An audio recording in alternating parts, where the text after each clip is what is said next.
this cicada is on my hand, and I'm filming this for you. I'm going to bring it over to the tree to show you that when cicadas are on you, they don't bite, they don't hurt you in any way.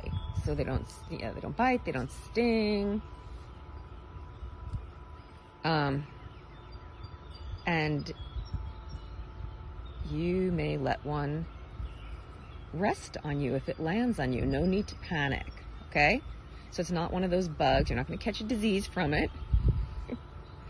And I wanted to let you know. And in case you're tossing this off, please know I'm not one of those people who's so into bugs I can like pick up a cockroach or anything. I just want you to know that cicadas have the beauty of like a butterfly, also who goes through a metamorphosis. So they're friendly, okay?